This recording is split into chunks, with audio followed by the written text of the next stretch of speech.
was announced today Rudina Haidari will lead the DP parliamentary group and Nimet Musai the SMI, prompting EU Ambassador Luigi Soreca to issue a renewed call for dialogue focusing on the opposition's participation in local elections. Speaking from the parliamentary podium, Prime Minister Edi Rama has declared that the Dutch MPs who raised the proposal to re-implement visa requirements for Albanians are playing political games with the lives of the Albanian people. The ODIHR have completed a needs assessment mission report on the pre-election environment and preparations for local elections.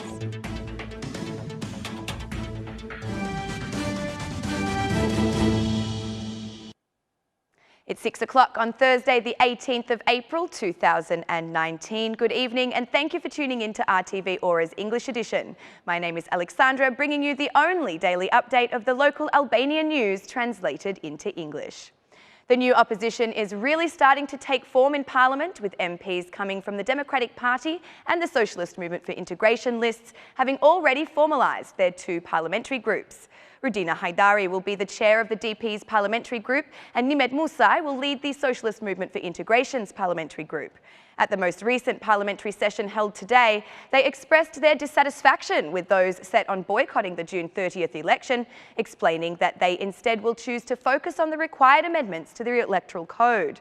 We, as a group, disagree with the boycott of the June 30 elections. I see that time is not in our favour, but we will strive in every way for DP supporters to have an alternative for these elections. I encourage all members of the opposition to reconsider their decision to boycott the elections, as such a move is completely undemocratic, said Haidari. The formalisation of these parliamentary groups allows the new MPs to be part of the Electoral Reform Commission. This fact was also welcomed by the Socialist Party, with the SP Parliamentary Group Chair Talon Bala declaring the Commission's first point of business as being the approval of the emigrant vote. The creation of the groups, however, was not without controversy and internal conflict, with 4 DP MPs and 5 SMI MPs refusing to be part of the newly formed parliamentary groups.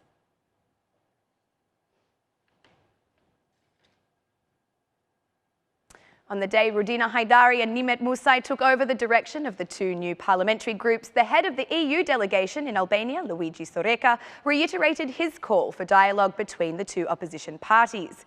Emphasising the importance of local elections, he expressed that the opposition's priority is to attend talks with the majority. I want to be consistent in saying that we hope that the opposition will participate in the local elections. We ask the opposition to constantly be present. Now it's time for dialogue. All the oppositions need to talk to each other and to talk to the government to find a solution in view of a full participation in the election, said Soreca. The head of the EU delegation made these statements after meeting with the Commissioner for the Right to Information and Personal Data Protection, Besnik Dervishi. Soreca added that data protection is important because it helps to strengthen the rule of law.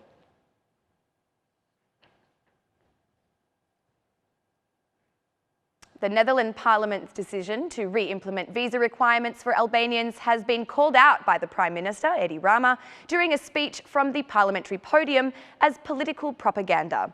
Rama considered the decision ungrounded in facts, and according to him, the local MPs who proposed the initiative simply seek to win votes in the Netherlands at the expense of the Albanian people. The head of the government was harsh in his commentary directed to the DP, accusing them of celebrating this negative news for Albania. He even went as far as describing this as one of the darkest days of Albanian politics in recent years.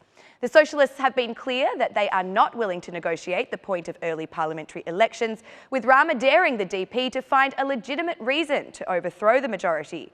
Prime Minister Rama declared that despite the attacks both inside and outside Albania, the country has performed its duties as approved by the EC, who have given Albania a positive recommendation without conditions.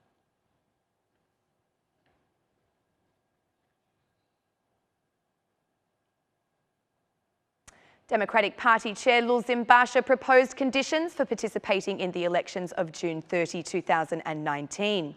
Explaining the proposal during a DP leadership meeting today, held in parallel to the parliamentary session, Basha stated, "The Democratic Party of Albania will be registered in the elections only after the conditions for free and fair elections have been established. The deep political crisis in the country does not provide democratic standards for free and fair elections. It has been proven that the government of Edi Rama has cooperated with organised crime for the purchase of votes. The Democratic Party of Albania will not allow the organisation of facade elections which undermine democracy and the will of the Albanian people. Not only are the Democratic Party threatening not to participate if their conditions are not met, but they have expressed commitment to preventing the elections from being held entirely. How the DP expects to achieve a complete impediment of the elections remains unclear. The leader of the Democratic Party and the Secretary-General will be appointed as the negotiators to discuss with political parties of the opposition. The discussion must focus on the agreement for guaranteeing free and fair elections, the protection of public interest and the formalisation of the opposition's action to achieve these goals, said Basha.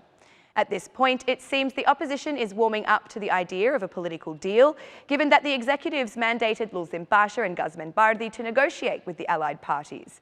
The Socialist Movement for Integration also gathered their executive and former parliamentary group.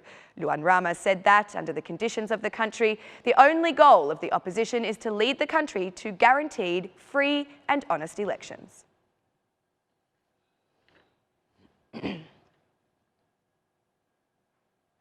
The OSCE ODIHR undertook a needs assessment mission report for the local elections of June 30 in Albania. The purpose of the mission was to assess the pre-election environment and the preparations for the elections. Among the main concerns is the high degree of polarisation and mistrust between the political parties. According to the OSCE ODIHR report, this may have adverse effects on the electoral process. Most ODIHR NAM parameters underscored a high degree of polarisation and distrust amongst political parties, as well as politicisation of institutions, which could negatively impact the conduct of elections. Taking into consideration these aspects and the lack of follow-up to many prior ODIHR recommendations, all ODIHR NAM parameters consider an ODIHR large-scale election observation activity essential. Representatives of state institutions informed that all measures will be taken to ensure a transparent electoral process and acknowledged the added value of recommendations following an election observation activity, wrote the report. Regarding one of the most important issues of electoral processes, the sale of the vote, the report evidences a lack of transparency regarding investigations. Meanwhile, the 2017 election recommendations have also remained unaddressed. The upcoming elections will be conducted under largely unchanged legal framework, although some ODIHR NAM parameters did not exclude that some amendments to the legislation could take place prior to the elections. An electoral reform process restarted shortly after the 2017 parliamentary elections, but has not materialised any legal amendments due to lack of political will.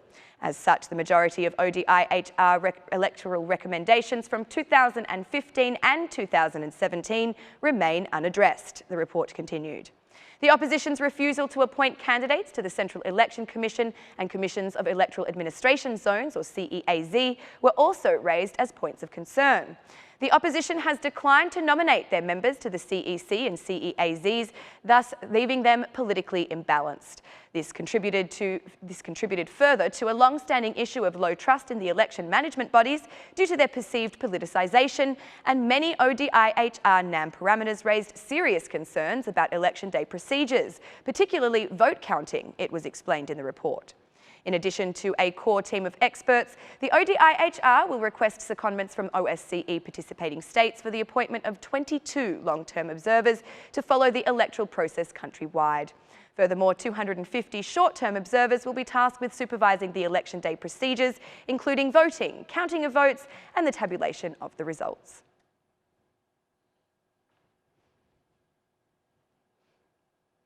The Northern District Educational Directorate will not be in Shkodra anymore.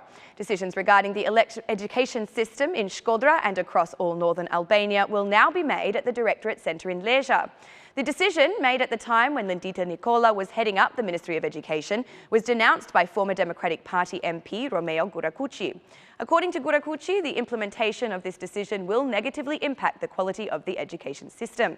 Romeo Gurakuchi also appealed for the public not to accept what he called a discriminatory action by the government against the city of Shkodra. The mayor of Shkodra, Voltana Ademi, also reacted to this situation via a Facebook post which referred to the decision as illogical and demanded the Ministry of Education reverse the move.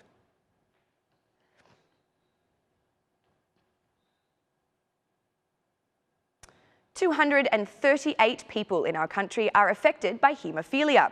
Patients with the hereditary illness require regular blood transfusions as they suffer from a lack of an important blood clotting protein known as factor VIII. Whilst medication has been invented to assist with the formulation of this protein, Albanian hospitals suffer from a lack of availability. Health specialists insist that late identification of haemophilia is one of the major causes of a deteriorating patient condition.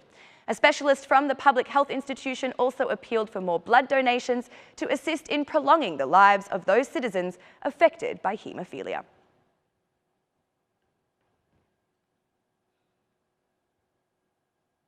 And that's the news across the country today. Thank you for watching our English edition this evening, and be sure to join us again every Monday to Saturday at 6 p.m. for the latest news from Albania. Once again, on behalf of RTV Ora, thank you and good night.